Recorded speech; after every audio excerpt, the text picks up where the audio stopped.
আজকাল এতটাই ব্যস্ত থাকি, ব্লগগুলো যে এডিট করে ছাড়বো সেইটুকুনি টাইম আমি পাই না। তো চলে গিয়েছিলাম আমরা ত্রিবেণী মলে, কারণ এখন তো আমাদের শ্রীরামপুরে ঘোরার মতো একটাই জায়গা আছে, তাই না? দিনটা ছিল পয়লা বৈশাখ আর প্রচণ্ড পরিমাণে ভিড় হয়েছিল।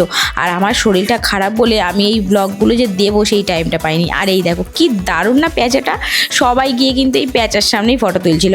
আর সেদিনকার মোস্ট এক্সাইটেড ব্যাপার কী ছিল জানো? আমি যেতাম ভূত বাংলে। ভাবতে পারিনি যে ভূত বাংলাতে গিয়ে আমার সাথে এই ঘটনাটা ঘটবে।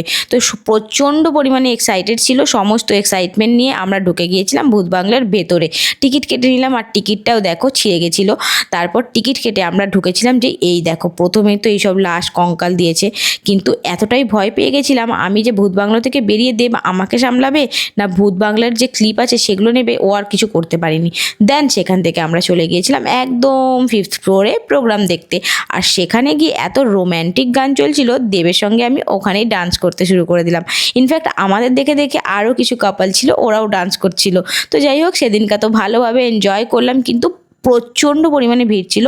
আর আমরা জানো সেদিনকা ফায়ার এক্সিট দিয়ে বাইরে বেরিয়েছিলাম, আর ওখান দিয়েই কিন্তু এন্ট্রিও করেছিলাম, কারণ ভেতরের জায়গা ছিল না সামনের গেট দিয়ে ঢোকার।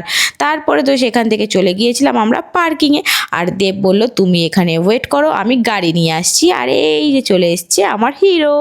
তারপরে আমরা সেখান থেকে বাইরে গেলাম। আর বাইরে গিয়ে কোথায় গিয়েছিলাম জানো? আমরা সোজা চলে গিয়েছিলাম একদম ফুডি বাঙালিতে। এই দেখো ফুডি বাঙালিতে গিয়ে খেলাম, কারণ রেস্টুরেন্টে যে আমরা ত্রিবেণী মলের ভেতরে গিয়ে খাবো, প্রচণ্ড পরিমাণে ভিড় ছিল, খাওয়ার জায়গা ছিল না, বসার জায়গা ছিল না, খাওয়ার জায়গা না। তো তারপরে আমরা চলে গিয়েছিলাম ফুডি বাঙালিতে। দেন ওখান দিয়ে খাওয়া দাওয়া করে চলে গিয়েছিলাম বাড়ি। চলো টাটা।